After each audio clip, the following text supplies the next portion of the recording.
आज हम पढ़ेंगे विज्ञान का पाचन तंत्र के बारे में। पाचन तंत्र क्या कार्य करता है? पाचन तंत्र जो होता है जटिल पदार्थों को सरल पदार्थों में तोड़ता है। किस में तोड़ता है? जटिल को सरल भागों में। जब हम भोजन को चबाते हैं तो उसको क्या करते हैं? छोटे छोटे टुकड़ों में बांट देता है। पाचन तंत्र दो प्रकार के होते हैं, इसमें होता है आहारनाल, एक होता है पाचक ग्रंथि। आहारनाल की लंबाई कितनी होती है? प्रश्न पूछेगा आहारनाल की लंबाई कितनी होती है? मुख से लेकर ये गुदा तक होती है ना, ये 32 फीट लंबा होता है। कितनी फीट लंबा होता है? 32 फीट। कितना होता है रे? 32 फीट। आहारनाल के बाद कहाँ पर जाता है? मुख के अंदर। मुख भोजन पाचन क्रिया कहाँ से शुरुआत होती है? मुख से। मुख के बाद के अंदर ग्रास नली, ग्रास नली के बाद के अंदर अमाशय, अमाशय के बाद में छोटी आंत, छोटी आंत के बाद में बड़ी आंत, बड़ी आंत के बाद में गुदा के अंदर प्रवेश कर देता है। प्रश्न पूछेगा कि मुख के अंदर दांत कितनी होती है? दांत होती है 32। कैसे याद रखोगे? ऐसे नहीं कहते 32 हजार दूल्हा, तो इसी प्रकार इसमें दांत कितनी होती है? मुंडा के अंदर 32 होते हैं, गिन लेना। और इसमें दूध दांत कितने होते हैं? दूध दांत कितने होते हैं? 22। कितने होते हैं? 22। मुख के अंदर दूध दांत कितनी होते हैं? 20। और अस्थायी दांत होते हैं, स्थायी दांत होते हैं 12।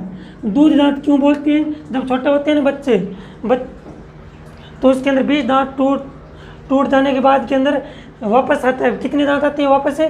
20 दांत आते हैं। 12 दांत जो स्थायी होते हैं। और उसके बाद में होते हैं ग्रास नली। क्या आता है दोस्तों? ग्रास नली। मुख के अंदर हमारे भोजन को छोटे छोटे टुकड़ों में बांटने का कार्य करती है। बाद में छोटे छोटे टुकड़े बाद में किस में जाएगा? ग्रास नली। कहाँ होती है ग्रास नली? यहाँ से लेकर यहाँ तक होती है ग्रास नली, जो अमाशय तक पहुँचाती है भोजन। इसका कार्य क्या होता है ग्रास नली का? ग्रास नली का कार्य क्या होता है? भोजन को अमाशय तक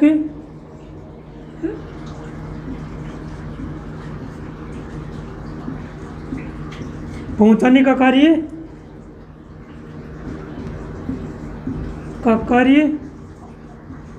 किसका होता है? भोजन को अमाशय तक पहुंचाने का कार्य किसका होता है? ग्रास नली। एक होती है ग्रास नली, एक होती है ग्रसनी। ग्रसनी के द्वारा हमारा सांस किसके अंदर जाता है? फेफड़ों के अंदर। ग्रास नली के द्वारा क्या जाता है? भोजन अमाशय के अंदर। किस में जाता है? अमाशय के अंदर। एक ग्रास नली और ग्रसनी में दोनों में अंतर होता है। ग्रास नली में भोजन जाएगा, ग्रस नली में सांस जाएगा। जब हम भोजन खाते हैं तो हमारे भोजन हिचकी किस कारण आती है? हिचकी आती है जब हमारा दिमाग एक्टिवेट नहीं होता है। एक्टिवेट तो समझते हो, एक तंत्र नहीं होता है। जब हम भोजन खाते हैं तो ख्यालों के अंदर चले जाते हैं, दूसरे के बारे में सोचते हैं। तो इसके टाइम यहाँ एक वाल लगा होता है। किस में लगा होता है? यहाँ पर एक वाल लगा होता है। तो ये दिमाग को ये नहीं पता चलता है कि सांस आ रहा है या भोजन आ रहा है। तो ये भोजन के टाइम ये सांस वाला खोल देता है। तो भोजन किसके अंदर चले जाता है? फेफड़ों के अंदर। तो ये देखता है कि सांस तो नहीं है, कोई अलग प्रकार की कोई आ रहा है, तो ये वापस धक्का लगाता है। धक्का लगाने के बाद क्या आता है? हमें हिचकी आती है। हिचकी आने के बाद हम पानी पीते हैं, तो किसके अंदर भोजन चला जाएगा? अमाशय के अंदर। इस कारण हमें भोजन खाते हैं तो दिमाग एक्टिवेट नहीं होता है, तब हमें हिचकी आती है। ये नहीं कहता है कि कोई याद करता है, भोजन के समय याद कोई नहीं करता है। जो दिमाग एक्टिवेट नहीं होता तभी हिचकी आती है। उसके बाद ग्रास नली किसके बाद जाएगा? भोजन अमाशय में। ग्रास नली के अंदर भोजन का पाचन क्रिया नहीं होती है, एकदम पहुंचाने का कार्य करती है अमाशय के अंदर। इसको एक क्रमानुगतन गति पाई जाती है। कौन सी गति पाई जाती है? क्रमानुगत मतलब धीरे धीरे भोजन किसके अंदर जाएगा? अमाशय के अंदर। अमाशय में क्या होता है दोस्त? देखते हैं, थोड़ा देखेंगे, अगले विस्तार हम उसके बाद में देखेंगे। अमाशय के अंदर होता है 3 या 4 घंटों तक भोजन रहता है। कितने घंटों तक भोजन रहता है? 3 या 4 घंटों तक भोजन किस में रहता है? अमाशय में।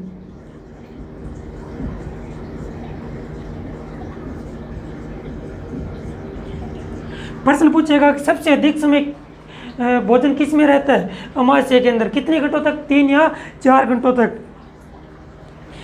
कितने घंटों? 3 या 4 घंटों में। इसमें कौन सा अम्ल पाया जाता है? प्रश्न पूछेगा अमाशय के अंदर कौन सा अम्ल पाया जाता है? हाइड्रोक्लोरिक अम्ल। ये क्या कार्य करता है? कार्य क्या है इसका? इसका कार्य होता है कि जब हम भोजन के खाते हैं तब कीटाणु चला जाता है अंदर। कीटाणु जाता है तो यहाँ तो कोई मरता नहीं है, अगर बच जाता है तो अमाशय के अंदर जाता है। तो ये हाइड्रोक्लोरिक देखता है कि कोई कीटाणु तो नहीं आया, तो उसको मारने के लिए कौन सा अम्ल काम आता है? हाइड्रोक्लोरिक अम्ल। ये भोजन को पचाने के भी कार्य में भी सहायक होता है। आप देखते होंगे जब हम कभी सब्जी खाते हैं तो कई बार अलग प्रकार की डकार सी आती है, बोलते हैं डकार आई है, एक अलग प्रकार की आती है। वो किसके कारण आती है? हाइड्रोक्लोरिक अम्ल के कारण आती है। नहीं आती कि कभी किचड़ सी है, वो इसी के कारण आती है, हाइड्रोक्लोरिक अम्ल के कारण।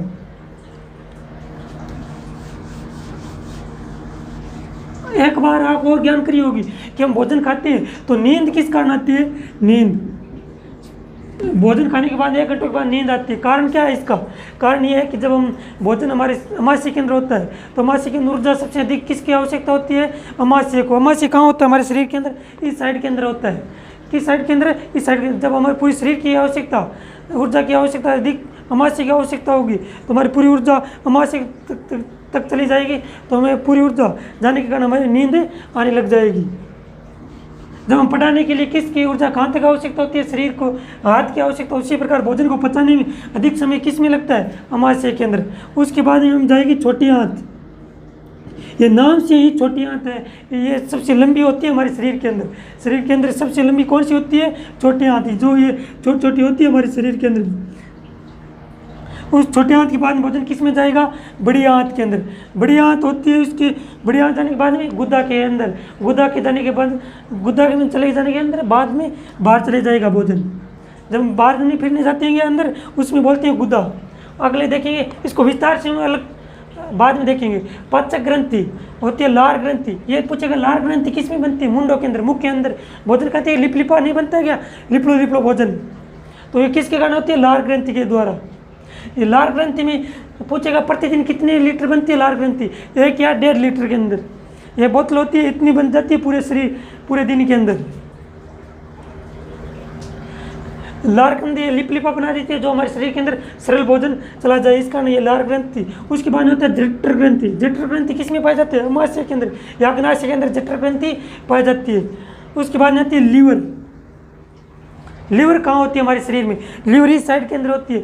लीवर का वजन कितना होता है रे? 1500 ग्राम। कितना होता है? 1500 ग्राम।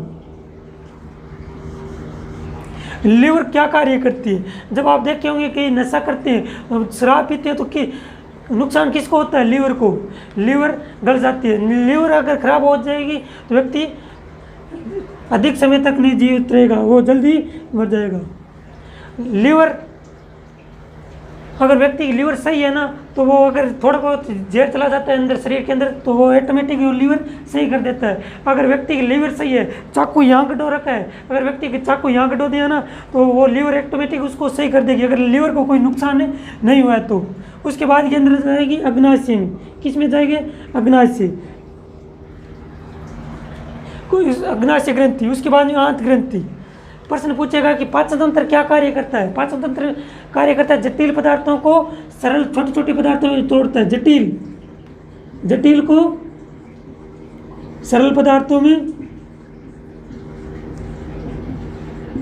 तोड़ना। जब भोजन खाते हैं तो कठिन होता है रोटी, तो उसको छोटे छोटे टुकड़ों में बांटने को क्या कहते हैं? पाचन क्रिया। पाचन के अंदर एक होती है जल, और ये जल का और विटामिन का, खनिज का, इसका क्या होता है? पाचन नहीं होता है। ये जल होता है ना, इसका पाचन क्रिया नहीं हो सकती, इसको हम चबा नहीं सकते। इसका क्या होता है दोस्तों? पाचन के तंत्र के अंदर जल व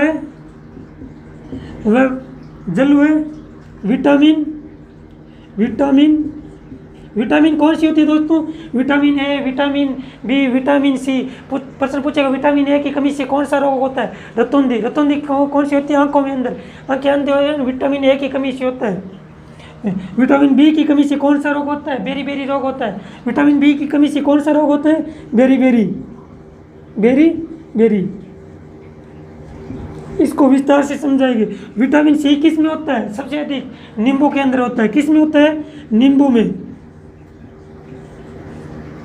ये खट्टों के अंदर विटामिन सी किस में पाया जाता है? खट्टों के अंदर। विटामिन सी एक होता है दूध में नहीं पाया जाता है, ये केवल खट्टों में पाया जाता है। जैसे नींबू या इमली हुई, खट्टे पदार्थ होते हैं, उसके अंदर सी पाया जाता है। विटामिन समझा देते हैं। उसके बाद होता है डी किस में पाया जाता है? विटामिन डी होता है सूर्य के अंदर। तो जब हमें इसीलिए कहते हैं कि हम प्रतिदिन 1 या 2 घंटे के अंदर विटामिन सूर्य के अंदर लेना, ताप लेना आवश्यकता है, क्योंकि विटामिन सूर्य के अंदर कौन सी विटामिन होती है? डी। डी की कमी से कौन सा रोग होता है रे? जब हम बुढ़ा होते हैं ना, वे कटका बाजते हैं, किसकी कमी से बाजते हैं? ये विटामिन डी की कमी से होते हैं। कटीर बोलते हैं ना, कटार कटर, उसके विटामिन डी की कमी से होता है। विटामिन, इसके बाद में विटामिन ई। विटामिन ई कौन सी होती है? विटामिन ई होती है जो, विटामिन ई की कमी से कौन सा रोग होता है? स्त्रियों में बांझापन। स्त्री बांझापन समझते हो कि बांझड़ी, उसको क्या बोलते हैं? बांझड़ी। विटामिन कमी ई की कमी से कौन सा रोग होगा? बांझापन।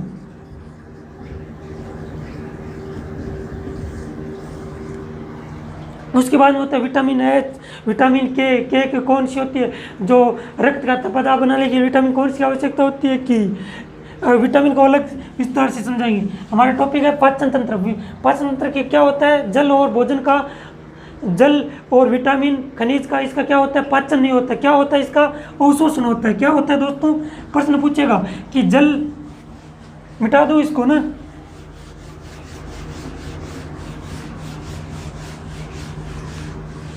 प्रश्न पूछेगा पाचन तंत्र के अंदर जल व विटामिन व खनिज लवणों का पाचन नहीं होता है। पाचन नहीं होता है तो दोस्तों क्या होता है? इसका क्या होता है? जल और विटामिन खनिज लवणों का पाचन नहीं होता है। इसको चबा नहीं सकते। जल को हम चबा थोड़ी सकते हैं, तो इसको पी सकते हैं। इसका होता है अवशोषण। जल व विटामिन लवणों का क्या होता है? पाचन नहीं होता। क्या होता है दोस्तों? अवशोषण। अवशोषण क्या होता है? अवशोषण। तो दोस्तों हम समझ लिए पाचन तंत्र के बारे के अंदर विस्तार से। अब अगले हम टॉपिक देखेंगे मुख गुहा। विस्तार से समझेंगे। किसको समझेंगे? मुख गुहा का। मुख गुहा क्या होते हैं? मुख, ये इसको बोलते हैं मुख गुहा। मुख से पाचन क्रिया शुरुआत होती है। किससे शुरुआत होती है? मुख गुहा को। इसको विस्तार से समझेंगे। मुख गुहा के कितनी जोड़ी ग्रंथि पाई जाती है? 3 जोड़ी ग्रंथि। कितनी जोड़ी ग्रंथि पाई जाती है? प्रश्न पूछेगा। प्रश्न क्या पूछेगा? प्रश्न पूछेगा मुख गुहा के अंदर कितनी जोड़ी ग्रंथि पाई जाती है?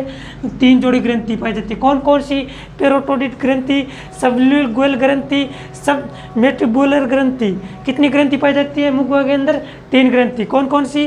पेरोटोडिट ग्रंथि, सब लिगुअल ग्रंथि, सब मेटिबुलर ग्रंथि। आगे आएगा कि मुख गुहा के अंदर लाइसोजाइम पाया जाता है। ये क्या मुंह के अंदर पाया जाता है? जो जीवाणुओं के अंदर को नाश करता है। जब कोई अंदर, हमारे मुंह के अंदर जीवाणु चला जाता है ना, तो वो नष्ट कौन करता है? ये लाइसोजाइम एंजाइम होता है। कौन सा एंजाइम रे? Lysozyme enzyme. ये क्या करता है? मुंह के अंदर जब कीटाणु चला जाता है ना, तो इसको मारने का कार्य कौन करता है? Lysozyme enzyme. उसके बाद आता है टाइलिन और डायस्टेज। ये क्या कार्य करते हैं? मंड या चोकर का पाचन करते हैं। मंड क्या होता है? जब हम संतरे कोई केले खाते हैं ना, उसके आलू नहीं होते हैं कि आलू के ऊपर जो ऊपर छूंदका सा हुआ है नहीं, उसको बोलते हैं मंड। जब उसको खाने के अंदर पचाने कार्य कौन करता है? ये टाइलिन और डायस्टीजमिल, ये एंजाइम कार्य, उसको पचाने का कार्य कौन करता है? मंड किसके अंदर पाया जाता है? आलू के छूंदका अंदर। आलू कौन देख रहोगे? आलू ऊपर छूंदका हुआ है नहीं, बिन पर वो है मंड, उसको बोलते हैं मंड। जब हम शरीर के अंदर चला जाता है, उसको कौन पाचन करता है? ये टाइलिन और डायस्टीज। म्यूकस क्या करता है? म्यूकस होता है एक भोजन को चिपचिपा बनाता है। क्या बनाता है? लिपलिपो। चिपचिपन के बोले लिपलिपो बना है। मतलब जब भोजन अंदर चला पाता मुंड बल्ले आज वो एक लिपलिपो कौन हुएगी? उसको बोलते हैं लिपलिपा भोजन, चिपचिपा। कई बार होता है कि बढ़िया भोजन होता है और कोई कीटाणु मक्खी चली जाती है, तो हम देखते हैं कि बढ़िया भोजन कोई कतली है तो हम उसको वापस खा लेते हैं। अपशिष्ट पदार्थ है, बढ़िया भोजन नहीं है तो उसको फेंक देते हैं। ये लिपलिपा कौन बनाता है? प्रश्न पूछेगा भोजन को चिपचिपा पदार्थ कौन बनाएगा? तो ऑप्शन आएगा टाइलिन, डायस्टीज, म्यूकस। तो आपको क्या करना है? म्यूकस करना है। अब देखें मुख गुहा समझ गए ना? मुख गुहा का क्या होता है? इसमें भोजन की क्रिया शुरुआत होती है। भोजन को छोटे छोटे पदार्थों में, टुकड़ों में अंदर बांटते हैं। अगले देखेंगे ग्रास नली। कौन से देखेंगे? ग्रास नली।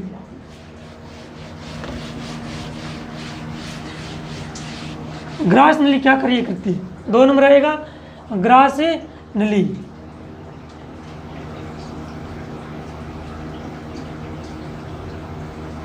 ग्रास नली कौन सी होती है? मुख गुहा के बाद में कौन सी आती है? ग्रास नली। ग्रास नली में देखेंगे विस्तार से। ये भोजन का आपने बीच में पीछे बताया था और बता रहा हूँ। भोजन को अमाशय तक पहुंचाने के लिए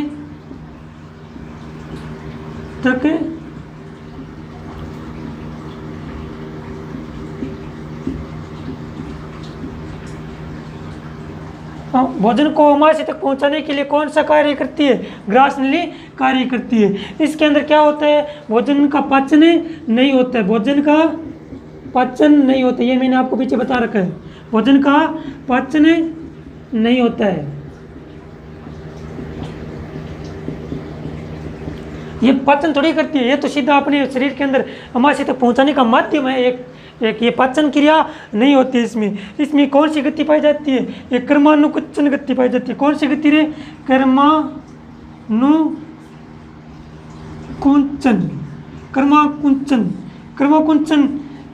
कर्माकुंचन क्या होता है? ये ग्रास नली में कर्म कौन सी गति पाई जाती है? प्रश्न पूछेगा ग्रास नली के अंदर कौन सी गति पाई जाती है? कर्मानुकुंचन। कर्माकुंचन मतलब धीरे धीरे भोजन को शरीर के अमाशय के अंदर पहुंचाना, धीरे धीरे ओढ़। देखिए कौन ये दरंदा थोड़ी पड़ा अमाशय के अंदर, दरंदा ये धीरे धीरे भोजन को किसी अंदर ओढ़े हुए अमाशय तक पहुंचाती है। अगला भाग देखेंगे अमाशय। अमाशय अगला कौन सा देखेंगे? अमाशय को विस्तार से। अमाशय क्या होता है? अमाशय पहले मुख से ग्रास नली, ग्रास नली से अमाशय। अमाशय को विस्तार से समझेंगे। अमाशय क्या होता है? अमाशय के अंदर भोजन कितने घंटों तक रहता है? 4 घंटों तक। कितने अमाशय कितने भाग के अंदर बंटा होता है? अमाशय यहाँ होता है, ग्रास नली के बाद अमाशय। अमाशय कितने भाग के अंदर? 3 भाग। ऊपरली साइड होता है कार्ड्रिक। कौन सा? कार्ड्रिक। उसके बाद होता है फाइंड्रिक। उसके बाद होता है पाइलोरिक कमल। कितने भाग के अंदर? 3 भाग के अंदर। कार्ड्रिक क्या कार्य होता है? ऊपरी भाग होता है, उसको बोलेंगे कार्ड्रिक। इसमें कौन सा अम्ल होता है? हाइड्रोक्लोरिक अम्ल। ये कार्य क्या करता है? हाइड्रोक्लोरिक जीवाणु को नाश करता है। ये देखता है कि कोई कीटाणु तो नहीं आया कि अमाशय के अंदर। ग्रास नली प्रवेश करके कोई कीटाणु आता है तो ये किसका कौन मारता है? इसको हाइड्रोक्लोरिक अम्ल मार देता है। इसको हाइड्रोक्लोरिक अम्ल और क्या कार्य करता है? भोजन को तोड़ता है, मतलब छोटे छोटे टुकड़ों में अंदर पीसता है, जूस निकालता है। ये हाइड्रोक्लोरिक अम्ल वहाँ पीसने का कार्य कौन करता है? ये प्रश्न पूछेगा कि अमाशय होता है कांटानुमा रुंजी पाई जाती है। ये ऊपरी भाग के अंदर आता है फाइंड्रिक। बीच के अमाशय के अंदर बीच में होता है कांटानुमा रुंजी। ये कांटानुमा इसमें भोजन को रोकने का कार्य करती है। कौन सा कार्य करती है? भोजन को रोकने का कार्य कौन सा ये फाइंड्रिक कार्य करता है भोजन को रोक कर। जब हम देखते हैं ना कि भोजन हम भूखा रहते हैं, भूखा रहने के अंदर जब हमें डकार सिखाती है ना, कई बार गुटर गुटर बोलता है। किस कारण बोलता है? ये फाइंड्रिक अम्ल बोलते हैं, गुटर गुटर बोले उसको बोलते हैं फाइंड्रिक। भोजन को रोकने का कार्य 3-4 घंटों तक रोकने का कार्य कौन करता है? फाइंड्रिक। उसके बाद देखेंगे पाइलोरिक। पाइलोरिक क्या होता है? जठरस। इसमें अंदर कौन सा अम्ल पाया जाता है? जठरस पाया जाता है। जठरस में एक होता है रेनिन, एक होता है पेप्सिन। रेनिन किस में पाया जाता है? दूध से। रेनिन किस में होता है? दूध में। दूध से क्या बनता है? दही। तो उसको बोलेंगे दूध से दही बनना। भौतिक क्रिया किसको बोलती है? भौतिक रासायनिक क्रिया होती है जो एक बार बदलने के वापस वह नहीं बनता। जैसे दूध से दही बनना, दही से दूध नहीं बनाया जा सकता, उसको बोलेंगे रासायनिक परिवर्तन। भौतिक परिवर्तन किसको बोलेंगे? जैसे जैसे जल को बर्फ बनना, बर्फ से जल बनना, इसको बोलेंगे भौतिक क्रिया, भौतिक परिवर्तन। जो वापस आगे पीछे क्रिया जाती है उसको बोलेंगे भौतिक परिवर्तन। दूध में कौन सा एंजाइम पाया जाता है? रेनिन। रेनिन से क्या बनता है? दूध से बनता है दही। आगे पूछेगा पेप्सिन। अमाशय देख लेना, प्लोरिक अम्ल। पेप्सिन क्या होता है? पेप्सिन तो बनता है प्रोटीन। प्रोटीन से बनता है पेप्टोन। याद रखना पी। पेप्सिन से क्या बनता है? प्रोटीन। प्रोटीन से पेप्टोन। समझ में आएगा ना? अमाशय के अंदर देखते हो, विस्तार से दोबारा समझा देता हूँ। अमाशय के अंदर कितने भाग के अंदर है? 3 भागों के। अगला को कितना?